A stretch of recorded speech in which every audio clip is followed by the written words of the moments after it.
Hello friends, स्वागत है आप सभी को हमारे यूट्यूब चैनल पर। तो आज की इस वीडियो में देखने वाले हैं हम लोग क्लास 9th के मैथ का मॉडल पेपर सेट नंबर 1 देखेंगे। ठीक है, इससे पीछे वाले वीडियो को आप लोग को हम साइंस का सेट 1, सेट 2 और सेट 3 तक आप लोग को कंप्लीट करवाए थे, जिसका लिंक नीचे डिस्क्रिप्शन बॉक्स में या इसका प्लेलिस्ट भी हम अलग से बना दिए हैं, तो जाकर वहाँ से आप नहीं देखें तो देख लीजिएगा। ठीक है, तो इसमें हम लोग 40 मोस्ट वीवीआई इंपॉर्टेंट क्वेश्चन देखेंगे और साथ में सॉल्यूशन के साथ देखेंगे। ठीक ना, तो इस वीडियो को आप लोग क्या कीजिएगा, एंड तक देखिएगा और इस वीडियो को अधिक से अधिक अपने दोस्तों तक शेयर जरूर कीजिएगा। ठीक है, तो चलिए बिना लेट के शुरू करते हैं। ये 2024 में जो एग्ज़ाम आप लोग का होने वाला है ऑब्जेक्टिव क्वेश्चन, ठीक ना, वही से आप लोग को सेट नंबर 1, 2, 3 जो मार्केट में बुक आया है उसी से आप लोग को हम करवाने जा रहे हैं। आप लोग को पता है कि टोटल पूर्णांक 40 नंबर का रहेगा, समय रहेगा 1.5 घंटा, माने 1 घंटा 30 मिनट। 40 प्रश्न रहेगा, प्रत्येक में ऑब्जेक्टिव क्वेश्चन रहेगा। ठीक ना, आपको एक विकल्प को चुनना पड़ेगा, गलत उत्तर के लिए कोई अंक काटा नहीं जाएगा। अब चलिए इत्मीनान तरीके से आपको हम सॉल्व करके बताते हैं और शांति से देखिएगा, आप लोग ध्यान से देखिएगा। ठीक है, इसमें से पूछा है 1 नंबर क्वेश्चन में कि कौन परिमेय संख्या है। देखिए परिमेय संख्या क्या होती है और अपरिमेय संख्या क्या होती है।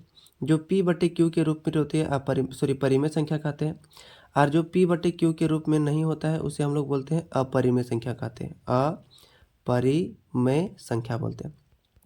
यानी जितना भी रूट वाला संख्या होता है सब अपरिमेय संख्या होता है, बशर्ते याद रखिएगा केवल उसका वर्गमूल नहीं निकलना चाहिए, मतलब पूरा पूरी वर्गमूल नहीं निकलना चाहिए। और जितना भी बट्टा वाला संख्या होता है सब होता है परिमेय वाला संख्या। 0 भी परिमेय संख्या है, 1 भी परिमेय संख्या, 1/2 भी परिमेय संख्या, और √4 भी परिमेय संख्या। क्यों? क्योंकि √4 का वर्गमूल कितना निकल जाएगा, 2 निकल जाएगा, इसलिए √4 क्या है, परिमेय संख्या।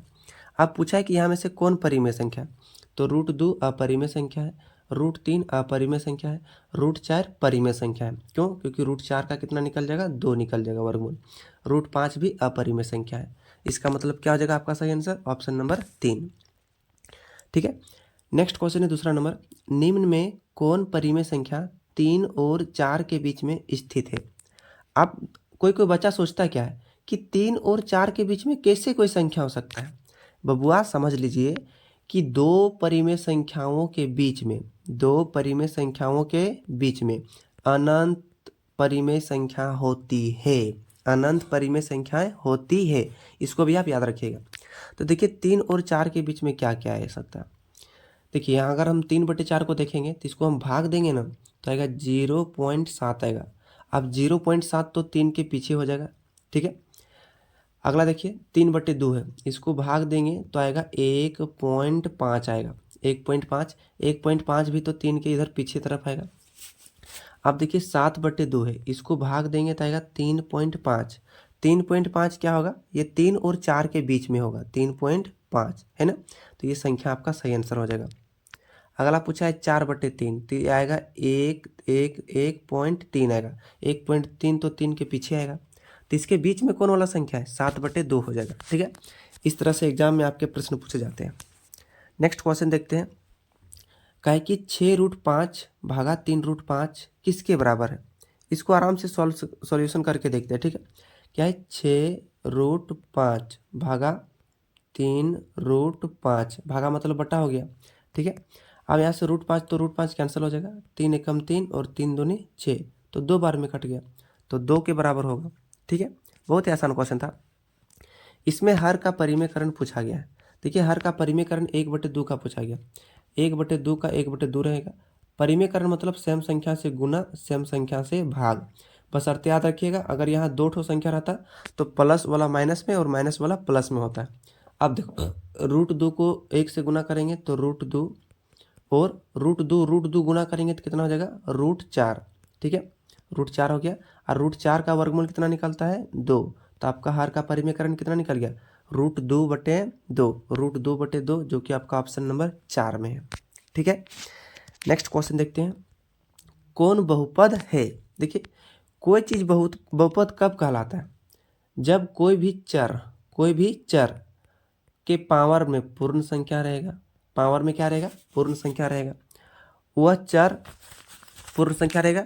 ठीक ना, यानी पावर में क्या रहेगा, पूर्ण संख्या, माइनस में संख्या नहीं रहेगा, तो वह बहुपद हो जाएगा। शॉर्टकट में समझा जाता। आप पूछेगा कौन कौन चर नहीं, बहुपद नहीं होता है। अगर रूट में संख्या रहेगा तो बहुपद नहीं रहेगा, अगर बटा के नीचे रहेगा चर संख्या तो वो भी बहुपद नहीं होगा, ठीक ना। और पावर में माइनस वाला रहेगा तो वो भी बहुपद नहीं होता है। देखिए यहाँ पर रूट के अंदर x है तो ये बहुपद नहीं होगा, यहाँ बट्टा के नीचे x है तो ये भी बहुपद नहीं होगा। इसमें देखिए पावर में 2 है यानी पूर्ण संख्या है, पावर में पूर्ण संख्या होना चाहिए, ठीक है, तो वो बहुपद हो जाएगा। अगर क्वेश्चन यहाँ रहता x के पावर -2 प्लस 3x - 7 तो ये वाला भी बहुपद नहीं होता। ऐसा कहा है काहे कि पावर में पूर्ण संख्या नहीं, यहाँ ऋणात्मक संख्या है, ठीक है। तो बट्टा में रहेगा तो भी बहुपद नहीं, रूट में रहेगा तो भी बहुपद नहीं, और पावर में माइनस रहेगा तो भी बहुपद नहीं। अगर माइनस नहीं रहेगा तो बहुपद हो जाएगा, ठीक है ना। उम्मीद करता हूँ कि आप लोग मस्त समझ रहे होंगे। नेक्स्ट क्वेश्चन है 6ठा नंबर, px = 2x + 1 का शून्य ज्ञात कीजिए। देखिए ऐसा एग्जाम में आप लोग को फिक्स है कि ऐसा क्वेश्चन रहेगा आप लोग के एग्जाम में, ठीक है। इसमें शून्य पूछा गया तो देखिए px = हम लोग 0 मान लेंगे। क्या मान लेंगे? px = क्या मान लेंगे हम लोग? 0। और px का मान दिया है 2x + 1, 2x + 1 दिया है बराबर 0 का 0। अब यहाँ से x का मान निकालते हैं। ये प्लस का 1 है, उधर जाके माइनस का 1, और इधर गुना में 2 है, इधर आके हो जाएगा भागा में 2। अब 1 में 0 घटेगा तो -1 बचेगा, -1 में, और बटे 2 का 2, तो x का मान निकल गया -1/2। तो -1/2 जो कि आपका 2 नंबर में ऑप्शन में, तो 2 नंबर आपका सही आंसर हो जाएगा। नेक्स्ट है 7वां नंबर क्वेश्चन, 2 - x² + x³ में x² का गुणांक ज्ञात कीजिए। देखिए गुणांक का मतलब क्या होता है? ऐसा संख्या जो किसी चर के साथ लगा है। तो कौन से चर के साथ लगा है? पूछा है कि x² का गुणांक ज्ञात कीजिए। तो पहले x² को पकड़ लेते हैं, -x², यही बोला है। तो यहाँ पर कौन सा संख्या गुना हुआ है? यहाँ पर कोई संख्या नहीं, तो यहाँ 1 है, कोई संख्या नहीं, क्या है? 1। तो x² का जो गुणांक हो जाएगा -1 हो जाएगा, क्योंकि यह -1 गुना है, ठीक ना। अगर क्वेश्चन केवल इतना रहता x² तो इसका गुणांक पूछता तो केवल 1 हो जाता, ठीक ना। तो इसका -1 हो जाएगा, जो कि ऑप्शन नंबर 3 में। अगला क्वेश्चन है 8वां नंबर क्वेश्चन कि 12x² - 7x + 1 का गुणनखंड क्या होगा। देखिए ये गुणनखंड क्वेश्चन जो होता है ना, आप लोग के एग्जाम में एगो फिक्स है कि पूछा ही जाता है, ठीक है। तो इस गुणनखंड वाला क्वेश्चन को हम लोग कैसे करेंगे, इसको आप लोग ध्यान से समझने का प्रयास कीजिएगा, ठीक है। तो चलिए आपको हम सॉल्व करके बताते हैं बहुत ही आसान तरीके से, और गुणनखंड वाला वीडियो भी आप लोग को हम बना दिए हैं, ठीक ना। आप लोग जाके देख लीजिएगा, प्रश्नावली 2.4 वाला, 2.4 वाला देख लेंगे ना तो आपको समझ में आ जाएगा। तो देखिए 12x² है, तो 12x² का 12x², ठीक है। इसमें नियम क्या है कि पहला संख्या और अंतिम संख्या को गुना किया जाता है। तो 12 और 1 करेंगे कितना हो जाएगा? 12। तो 12 को हम लोग 2 भाग में तोड़ेंगे, 2 पार्टों में बांटेंगे, ठीक है। चलिए बांटिए। इस प्रकार बांटेंगे कि दोनों को जोड़ने या घटाने पर -7x आएगा, यानी -7 आएगा, ठीक है। बीच वाला संख्या आना चाहिए। पहला बात क्या याद रखना है कि पहला और आखिरी को गुना करना है, ठीक है। उसमें जो गुना करने के बाद आएगा उसको 2 संख्याओं में तोड़ना है, मतलब 2 संख्याओं में बांटना है। चलो बांटते हैं 2 गुट में। 2 से भाग देंगे, 2 छक 12, उसके बाद 3 दूनी 6, यानी यहाँ भी 2 से भी चल जाएगा, 2 तिया 6। अब चलिए इसको 2 गुट में कीजिए, इधर कर वाला करते हैं, 2 दूनी 4, और ये वाला हो गया इधर 3 का 3 हो गया, 2 गुट में बट गया, ठीक है। दोनों गुट को जोड़ने पर कितना आना चाहिए? ये -7 आना चाहिए। क्या 4 और 3 को जोड़ने पर -7 आएगा? एकदम आ जाएगा। तो 2 को संख्या तो मिल गया, क्या क्या संख्या मिला? 4 और 3, ठीक है। तो यहाँ लिख लेते हैं 4x और 3x। अब दोनों जगह हम माइनस लगाएंगे तभी यहाँ पर माइनस आएगा। क्यों? क्योंकि माइनस माइनस जुड़ेगा, 4 और 3 हो जाएगा 7, और माइनस माइनस जुड़ेगा तो माइनस का चिन्ह रह जाएगा। तो हो गया 4x - 3x। अब ये जो +x था, इस 1, तो इसको 1 का 1 रखेंगे। अब करेंगे क्या? ये जो कॉमन निकल रहा है ये दोनों में, ये दोनों कॉमन पकड़ लेंगे, ठीक है। चलिए कॉमन पकड़ लेते। 2 का पहाड़ा में 12 आएगा और 2 का पहाड़ा में 4 भी आएगा, तो 2 कॉमन निकल जाएगा। 3 का पहाड़ा में 12 आएगा, लेकिन 3 का पहाड़ा में 4 नहीं आएगा, 3 कॉमन नहीं निकलेगा। 4 का पहाड़ा में 12 आएगा, 4 का पहाड़ा में 4 भी आएगा, तो 4 कॉमन बाहर निकल जाएगा। 6 का पहाड़ा में 12 आएगा, लेकिन 6 का पहाड़ा में 4 नहीं आएगा। इसका मतलब मैक्सिमम क्या मिल रहा है? अधिक से अधिक 4 मिल रहा है, तो 4 कॉमन आ गया। देखिए यहाँ 2 x है और यहाँ 1 x है, इसका मतलब 1 x कॉमन आ जाएगा, है कि नहीं। तो बचेगा क्या? 4 के पहाड़ा में 3 बार में 12 आएगा, तो 4 तिया 12। यहाँ 2 x था, 1 x बाहर आ गया है, तो अंदर बचेगा आपका 1 x बचेगा, माइनस 4x तो बाहर आ गया है, तो यानी 4 एकम 4, यानी यहाँ 1 बचेगा। अब ये दोनों में कॉमन पकड़ते, ठीक है। यहाँ माइनस है तो माइनस, देखिए ये दोनों में कुछ भी नहीं मिल रहा है, तो इसका मतलब 1 कॉमन आ जाएगा, ठीक है। यानी दोनों में एक कॉमन आ रहा है। अब क्या करेंगे, ये माइनस जो यहाँ पर 3x है तो यहाँ 3x का 3x रहेगा, और ये जो +1 है यहाँ हो जाएगा -1। ऐसा क्यों? क्योंकि यहाँ माइनस कॉमन बाहर निकला, ध्यान देखिए, इसलिए यहाँ पर चिन्ह बदल गया, ठीक ना। माइनस कॉमन बाहर नहीं निकलता तो ये चिन्ह नहीं बदलता। अब देखिए क्या, 3x और 3x - 1 ये दोनों मिल रहा है, तो 3x - 1 जो दोनों मिल रहा है उसको एक बार उभयनिष्ठ कर लेंगे, मतलब दोनों को एक बार लिखेंगे। और ये जो बाहर से था 4x और यहाँ था -1, इसको लिखेंगे एक साथ, 4x - 1। तो आपका गुणनखंड निकल गया 3x - 1 और 4x - 1। 3x - 1 4x - 1 कौन सा ऑप्शन में है? ऑप्शन नंबर आपका 4 नंबर में, तो 4 नंबर आपका सही हो जाएगा, ठीक है। तो थोड़ा लंबा है, लेकिन आप शॉर्टकट में समझेंगे तो थोड़ा आप आसानी से बना लेंगे, क्योंकि आपको समझाने में हमको समय लग गया। नेक्स्ट क्वेश्चन देखते हैं अब हम लोग। 9वां नंबर कहा गया है कि 2,3 एक्स अक्ष से दूरी क्या है। देखिए एक्स अक्ष से पूछा है तो इसका दूरी वाई अक्ष वाला हो जाएगा 3, तो हो जाएगा इसका आंसर 3। अगर क्वेश्चन पूछता वाई अक्ष से तो इसका दूरी हो जाता 2, ठीक है। नेक्स्ट क्वेश्चन है 10 नंबर कि निर्देशांक -3,4 का कोटि क्या होगा। इसमें क्या पूछा है? कोटि। देखिए 3,4 जो है -3,4 ये किसके फॉर्म में है? एक्स, वाई के फॉर्म में, ठीक है। तो एक्स अक्ष को क्या बोलते हैं? भुज बोलते हैं, और वाई अक्ष को क्या बोलते हैं? कोटि। तो कोटि पूछा है तो ये आपका क्या हो जाएगा? 4, यानी ऑप्शन नंबर 2 हो जाएगा। अगर भुज पूछता तो होता आपका -3 होता, ठीक है। नेक्स्ट क्वेश्चन देखते हैं 11वां नंबर क्वेश्चन। 11वां नंबर क्वेश्चन में क्या कहा गया है कि 4 = 5x - 3y को मानक रूप में ax + by + c = 0 से तुलना करेंगे तो क्या हो जाएगा। तो देखिए इसमें से करेंगे क्या, ये 2 4 वाले रैखिक समीकरण के रूप में हम लोग तोड़ेंगे। तो ये जो 4 आपको दिख रहा है बाएं साइड में वो बराबर के उधर चल जाएगा, तो इधर क्या बचेगा? 0 बचेगा। उधर 5x का 5x - 3y का 3y, और ये प्लस का 4 उठ के चल जाएगा तो हो जाएगा -4। अब यहाँ क्या करेंगे? चुनेंगे। अब चुनना तो बहुत ही आसान है।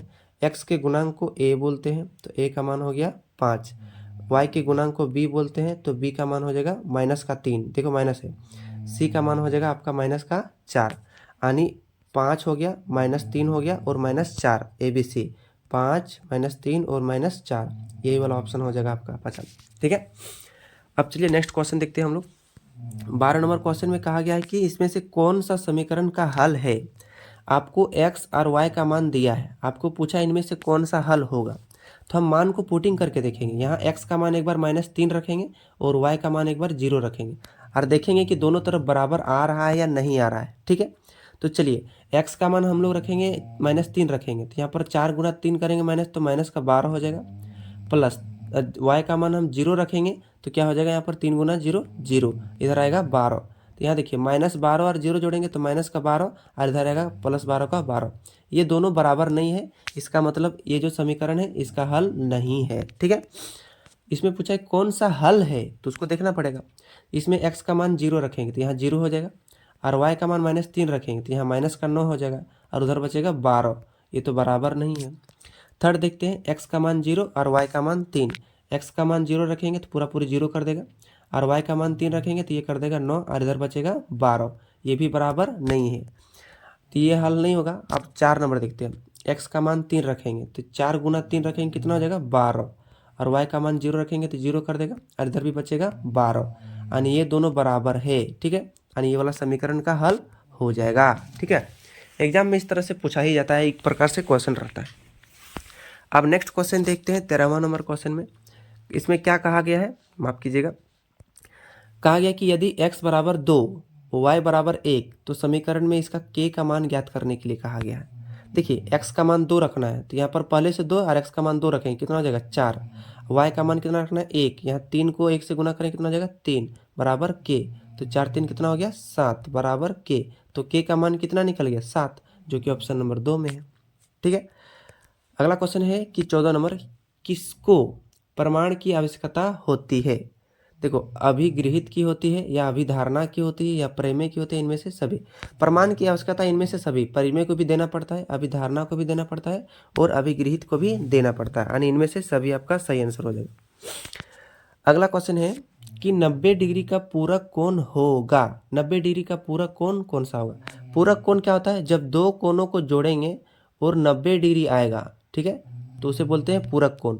अब देखो पहला कोण बोल दिया है 90 डिग्री, पहला कोण क्या बोल दिया है 90 डिग्री, तो उसका दूसरा पूरक कोण क्या होगा 0, तो हमने दोनों कोणों को जोड़ेंगे तो 90 आएगा, तो दूसरा पूरक कोण क्या हो जाएगा 0 हो जाएगा।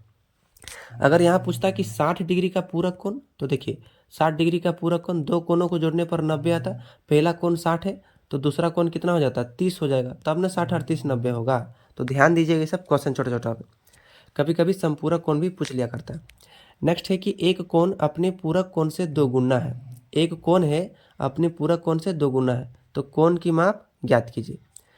मान के चलो उसका पूरक कोण x है, उसका पूरक कोण क्या है x, अब एक कोण जो है उससे दुगुना है तो दूसरा कोण क्या हो जाएगा 2x, पूरक कोण से दुगुना है तो कोण का माप ज्ञात कीजिए, तो पहला मान है x तो दूसरा हो जाएगा 2x।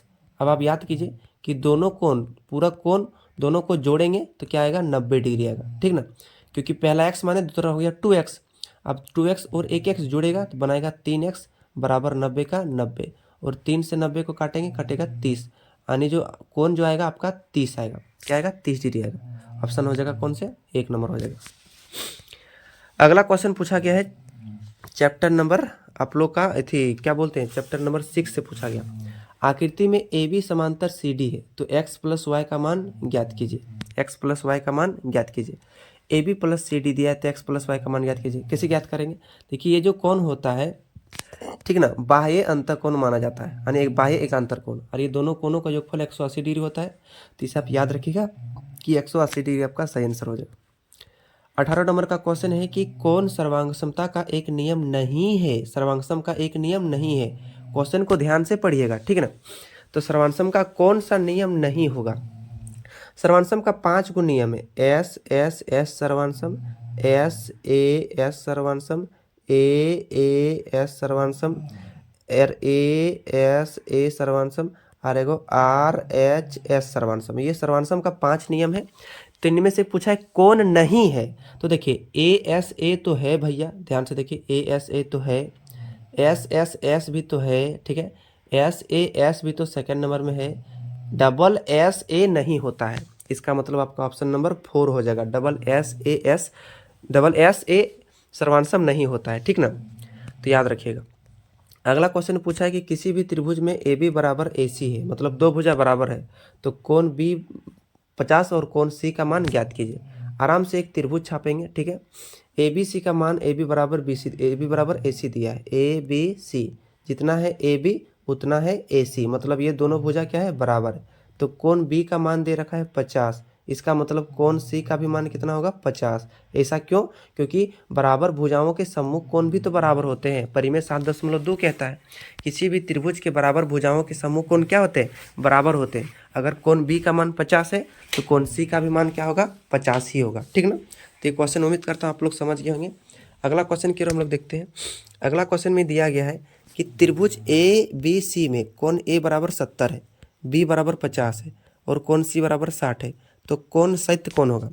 याद रखिए संयुक्त वही वाला होगा कि जो ए कोण जो होगा दोनों कोण से बड़ा होगा, ए वाला कोण दोनों कोण से बड़ा होगा। तो ए कोण कैसे पता चलेगा, जब आप त्रिभुज को ड्रॉ करेंगे, अगर त्रिभुज को ड्रॉ नहीं करेंगे तो समझ में आने वाला नहीं है। तो चलिए आपको हम त्रिभुज को ड्रॉ करके समझाते हैं, इत्मीनान से समझाते हैं, हो सके थोड़ा वीडियो लंबा होगा लेकिन आप लोग समझ में जरूर आ जाएगा, ठीक है। तो देखिए सबसे पहले करें क्या, एक त्रिभुज को ले लेंगे, एक त्रिभुज का नाम क्या है ए बी सी, ठीक है, ए का मान दिया है 70 और बी का मान दिया है आपका 50 और सी का मान दिया है 60 डिग्री दिया। आप ध्यान से पूछा क्या ए बी बड़ा होगा बी सी से, ए बी बड़ा होगा बी सी से, क्या ये संभव है, ए बी बड़ा होगा बी सी से। ये पता करने के लिए हम क्या करेंगे, ए बी का सम्मुख कोण पकड़ेंगे, ए बी का सम्मुख कोण क्या है कोण सी, कोण सी बड़ा होगा BC, तो BC का सम्मुख कोण क्या है, BC का सम्मुख कोण है कोण A, कोण A, तो C का मान है 60 डिग्री, ठीक है, और कोण A का मान है 70 डिग्री।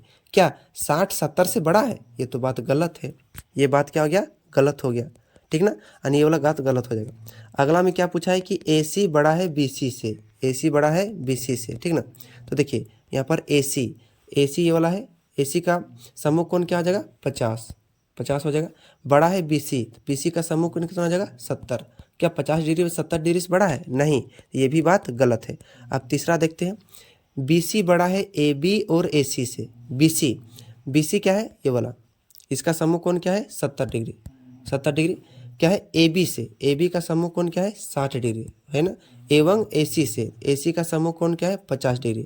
तो देखो 70 डिग्री 60 डिग्री से भी बड़ा है और 50 डिग्री से बड़ा है, इसका मतलब यही वाला आपका सही आंसर हो जाएगा। ऑप्शन नंबर आपका 3 नंबर, ठीक ना। तो आप लोग ध्यान से समझ गए होंगे। अगला क्वेश्चन देखते हैं कि समांतर चतुर्भुज ABCD कौन C और D का योगफल, यानी C तथा D का योगफल पूछा है। ध्यान से देखिए, एक समांतर चतुर्भुज, ये वाला दूसरा वाला क्वेश्चन है, आपको हम समझाते हैं। इसमें क्या कहा गया कि C तथा D, तो देखिए ये C है और ये D है, टोटल कोण है का योगफल। तो ये समांतर रेखा है और ये एक ही ओर के अंतःकोण है। दोनों एक ही ओर के अंतःकोणों का योगफल कितना होता है 180 डिग्री होता है, 180 डिग्री, जो कि आपका ऑप्शन नंबर 3 में, ठीक है। नेक्स्ट क्वेश्चन है कि समचतुर्भुज के विकर्ण परस्पर लंब पर समद्विभाजित करती है, यानी लंब समद्विभाजित करती है। कोई भी समचतुर्भुज होता है वो उसका विकर्ण होता है लंब समद्विभाजक, यानी 90 डिग्री का कोण बनाता है बिचवा में, ठीक है। तो इसे याद रखिएगा, उसका गुण क्या था। अगला प्रश्न दिया गया है कि समांतर चतुर्भुज का क्षेत्रफल होगा। एक समांतर चतुर्भुज है, इसका क्षेत्रफल पूछा है। समांतर चतुर्भुज का क्षेत्रफल का फॉर्मूला होता है आधार गुनी ऊंचाई, ये शॉर्टकट इसका फॉर्मूला होता है, ठीक है। आधार यानी DC, आधार क्या हो जाएगा DC गुना ऊंचाई, ऊंचाई आपका हो जाएगा AE ऊंचाई है, ध्यान दीजिएगा, ठीक है ना।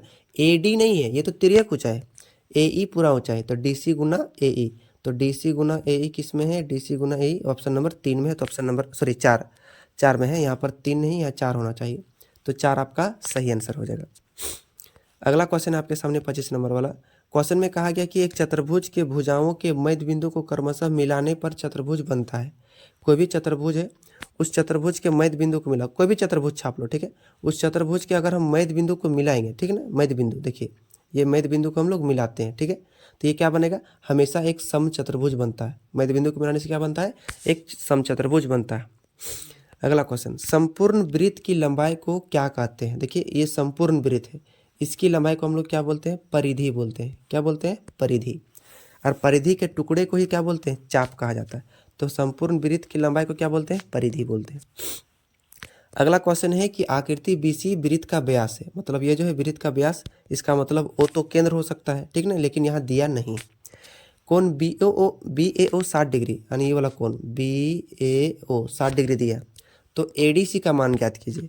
ADC ये वाला कोण ज्ञात करने के लिए कहा गया। अच्छा ध्यान से देखिए, अगर AC हम जीवा मिला देते हैं तो ये तो कोण B और कोण तो D क्या हो जाएगा, एक ही वृत्तखंड के कोण हो जाएगा। और एक ही वृत्तखंड के कोण बराबर होते हैं, जो कि परिमेय 10.11 के आता है, ठीक है। तो ये अगर 60 डिग्री है और यहाँ AO और BO ये तो वृत्त की जीवा हो जाएगा, सॉरी त्रिज्या हो जाएगा। और वृत्त की त्रिज्या क्या होती है, बराबर। अगर ये कोण 60 डिग्री है तो ये वाला कोण भी 60, और ये अगर हम जीवा यहाँ खींचेंगे ये वाला 60 हुआ, तो ADC का मान भी कितना हो जाएगा 60, क्योंकि एक ही वृत्तखंड के कोण बराबर होते हैं। तो इसका आंसर भी हो जाएगा 60। अगला क्वेश्चन है कि आकृति में AOB 60 है तो कोण ACB का मान ज्ञात कीजिए। देखिए केंद्र पर जो कोण बनता है वृत्त के शेष भाग पर बने आंतरिक कोण के दुगुना होता है। शॉर्टकट समझेंगे कि केंद्र में जो कोण बनता है ना वह परिधि से दुगुना होता है, परिधि पर जो कोण बनता है उसका दुगुना होता है। मतलब केंद्र में ज़्यादा कोण बनता है और परिधि में कम बनता है, तो उसका दुगुना है, तो इसको 2 से भाग दे देंगे तो कितना निकल जाएगा 30। तो यहाँ पर परिधि में कितना बनेगा 30 डिग्री का बनेगा। अगर परिधि में 40 डिग्री दिया रहता तो इसका केंद्र पर कितना बनता 80, ठीक ना। अगर यहाँ पर दिया रहता 120 केंद्र पर तो यहाँ पर C में कितना बनता 60 डिग्री का। तो इसे आप याद रखिएगा। तो ACB का मान क्या हो जाएगा आपका 30 डिग्री, 60 का आधा 30 डिग्री हो जाएगा। नेक्स्ट क्वेश्चन है 29वां नंबर, स्केल एवं कंपास प्रकार की सहायता से कोण रचना संभव नहीं है।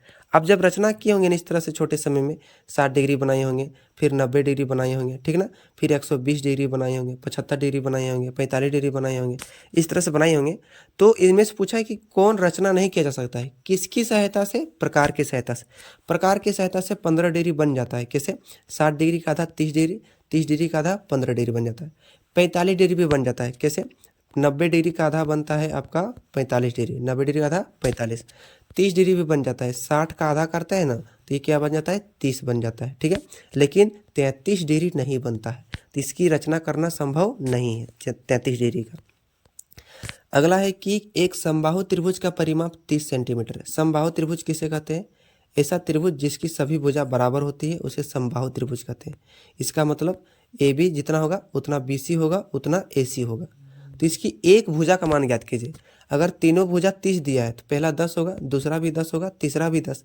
ऐसा क्यों? क्योंकि समबाहु त्रिभुज है तो इसकी एक भुजा कितना हो जाएगा? 10 सेंटीमीटर। Option number 1। अगला प्रश्न है कि एक त्रिभुज की भुजाएं 56 सेंटीमीटर, 60 सेंटीमीटर, 52 सेंटीमीटर लंबाइयों की है तो त्रिभुज का क्षेत्रफल ज्ञात कीजिए। देखिए, जब भुजा अलग अलग दिया रहेगा ना तो हेरोन के सूत्र से इसका क्षेत्रफल निकलता है। यानी तीनों भुजा दिया है तो हमें एस बराबर निकालेंगे। फॉर्मूला होता है ए प्लस बी प्लस सी बटे 2। ए का मान दिया है 56 प्लस बी का मान दिया है 60 प्लस डी सी का मान दिया है 52 और इसको बटा में 2। चलिए इसको जोड़ते हैं। 6 और 0 6 और 2 8, 5 6 11 11 5 16, 168 आया। इसको 2 से काटेंगे तो 2 8 16, 2 चौक 8। यानी एस का मान कितना निकल गया? 84 निकल गया। ठीक है, 84 निकल गया। तो हेरोन के सूत्र से फॉर्मूला बैठाएंगे root under S into S minus A into S minus B into S minus C. ठीक है, अब एस का मान यहाँ रख देंगे 84, फिर ए का मान रख देंगे यहाँ 56, 84 माइनस 56, 84 माइनस 60, फिर 84 माइनस 52। इसको सॉल्व करेंगे तो इसका आंसर निकल जाएगा। आप लोग सॉल्व करके हमको कमेंट बॉक्स में आप जरूर बताइएगा। ठीक है, मेरा काम है केवल आपको रास्ता दिखाना, बताना। आपको तो बता दिए इस तरह सॉल्व हो जाएगा।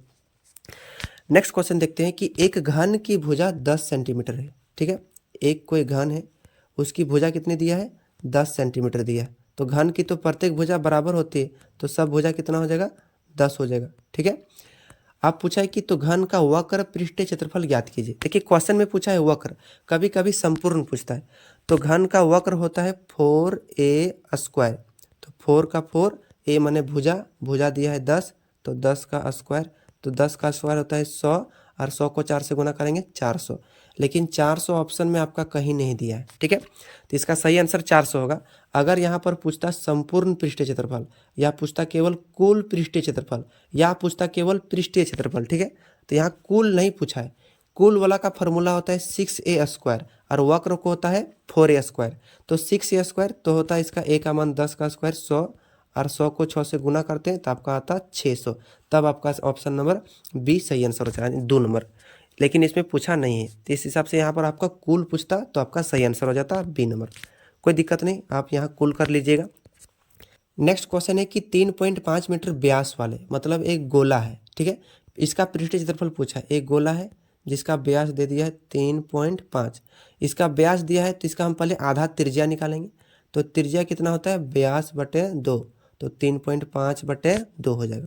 ठीक है, आगे क्वेश्चन में पूछा है कि इसका पृष्ठीय क्षेत्रफल 4 पाई आर स्क्वायर। ठीक है, 4 का 4, पाई का मान 22/7, आर का मान कितना निकला है? 3.5/2। तो 3.5/2 स्क्वायर है तो स्क्वायर को हम 2 बार लिखेंगे। ठीक है ना, 3.5/2 फिर 3.5/2। इसको काटते हैं, 2 दूनी 4, 2 एकम 2, फिर 2 एकम 2, 2 एकम 2, कट गया। ये 7 एकम 7, 7 पंजे 35, तो यहाँ 0.5 बचेगा। अब गुना कर दीजिए, 22 गुना 0.5 गुना 3.5, तो 22 पचे 110 यानी 11 आ गया। तो 11 पंजे फिर 55 के 5, हाथ में 5, फिर 11 तिया 33 और 5 38। तो यहाँ भी एक अंक के बाद पॉइंट, यानी 38.5 मीटर है। तो मीटर स्क्वायर सही आंसर हो जाएगा 38.5, ऑप्शन नंबर 2। नेक्स्ट क्वेश्चन है कि एक अर्धगोले की त्रिज्या r है। एक अर्धगोला है, ठीक है ना, अर्धगोला ये वाला अर्धगोला होता है। इसका त्रिज्या कितना दे दिया है? r, यानी r का मान r। तो इसका आयतन, तो इसका आयतन क्या होता है? 2/3 पाई r क्यूब। तो 2/3 का 2/3 और r का मान क्या दिया है? r, तो इसका r क्यूब। तो 2/3 पाई r क्यूब, 2/3 पाई r cube option number third में, सॉरी सेकंड में है। नेक्स्ट क्वेश्चन है घन की एक भुजा 10 सेंटीमीटर है तो घन का आयतन ज्ञात कीजिए। ऐसा क्वेश्चन आप पीछे अभी देखें, उसका जो 10 सेंटीमीटर दिया था, लेकिन इसका पृष्ठीय क्षेत्रफल पूछा था। यहाँ पूछा है कि इसका आयतन ज्ञात कीजिए। तो घन का आयतन होता है a क्यूब। a का मान माने भुजा, तो भुजा का मान है 10, तो 10 का क्यूब। 10 को 3 बार लिखेंगे, पावर में 3 है तो इसको गुना करेंगे तो आएगा 1000। तो 1000 सेंटीमीटर क्यूब हो जाएगा, जो कि ऑप्शन नंबर 4 में है। ठीक है, अगला क्वेश्चन है कि एक घनाभ जिसकी लंबाई 20, चौड़ाई 15 तथा ऊंचाई 10 है का पार्श्व पृष्ठीय क्षेत्रफल क्या होगा? घन आपका 5 से पीछे क्षेत्रफल 2 into L plus B into H, ठीक है। तो 2 इंटू का 2, एल का मान कितना दिया है 20 प्लस बी का मान कितना दिया है 15 इंटू एच का मान दिया है 10। चलिए सॉल्व करते हैं। 20 और 15 जोड़ेंगे तो हो जाएगा 35, ठीक है। और यहाँ पर 2 का 2 गुना 10 का 10, 35 को 2 से गुना करेंगे 70, 70 को 10 से गुना करेंगे 700, तो आपका आएगा 700 सेंटीमीटर है, सेंटीमीटर स्क्वायर। ऑप्शन नंबर 1 में ऑप्शन नंबर 1 आपका सही आंसर हो जाएगा। अगला है कि आंकड़े 0, 5, 9, 3, 12, 15, 6, 7, 8 का परिसर ज्ञात कीजिए।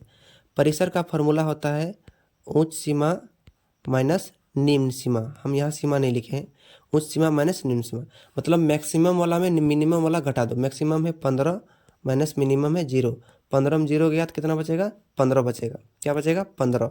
ऑप्शन नंबर किस में है, ऑप्शन नंबर 2 में।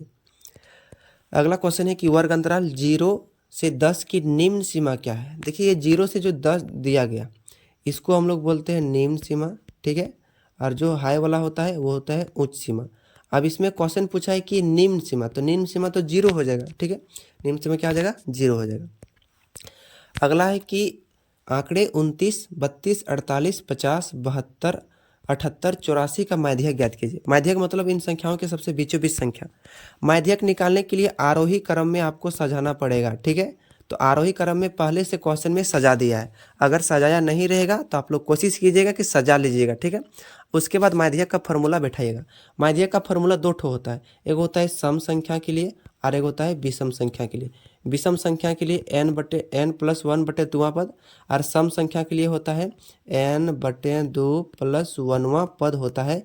ये होता है सम संख्या के लिए और ये होता है विषम संख्या के लिए, ठीक है। तो यहाँ केठो है 1, 2, 3, 4, 5, 6, 7 विषम संख्या है, तो ये इसका विषम संख्या बैठाएंगे। तो n+1/2 वहाँ पद, ठीक है। अब n का मान क्या रखेंगे 7 ठो है तो 7 रखेंगे +1/2, 7 आ रही कितना हो जाएगा 8/2, काटेंगे कितना निकलेगा 4, यानी 4वां पद निकल जाएगा। आपका माध्यक कितना निकल जाएगा 4वां पद। पहला पद 29, दूसरा पद 32, तीसरा पद 48, चौथा पद 50, तो यही आपका हो जाएगा माध्यक चौथा पद, ठीक है। तो ऑप्शन नंबर किस में है 2 नंबर में। आज का लास्ट क्वेश्चन हम लोग देखते हैं। इसमें कहा गया है कि एक सिक्के को 1000 बार उछालने पर, एक सिक्का है उसको 1000 बार उछाला गया पर चित 500 बार प्राप्त, मतलब चित कितना बार 500। एक होता है चित और एक होता है पट, तो इसमें चित कितना बार आया 500, ठीक है। चित मतलब होता है हेड, ठीक ना, और पट का मतलब होता है टेल। तो हेड आया है 500, तो हेड आने की प्रयक्ता ज्ञात करने के लिए कहा गया। तो प्रयक्ता का एक फॉर्मूला होता है अनुकूल परिणाम बटे कुल परिणाम। अनुकूल को एन बोलते हैं, कुल को NS बोलते हैं, ठीक है।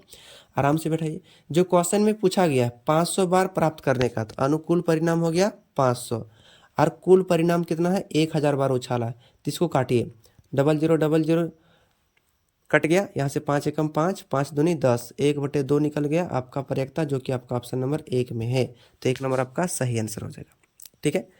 तो इस मॉडल सेट 1 में आप लोग का 40 क्वेश्चन जो था, 40 क्वेश्चन आप लोग को हम कंप्लीट करवाएं विथ सॉल्यूशन के साथ, ठीक है। तो ये मॉडल सेट 1 तो आपका ख़त्म हो गया। तो उम्मीद करता हूँ कि इस मॉडल सेट 1 में आप लोग सभी क्वेश्चनों को आराम से समझ गए होंगे। अगर वीडियो आपको अच्छा लगा, ठीक है, तो इस वीडियो को एक प्यारा सा आप लाइक ज़रूर कीजिएगा, ठीक ना। और इस वीडियो को अपने दोस्तों के पास शेयर भी ज़रूर कीजिएगा। और अभी तक आप हमारे चैनल को सब्सक्राइब नहीं किए हैं तो हमारे चैनल को सब्सक्राइब कर लीजिएगा, ठीक ना। मिलते हैं अगले वीडियो में, तब तक अपने घर में बड़ों का सम्मान करिए और छोटों को प्यार बांटिए। धन्यवाद।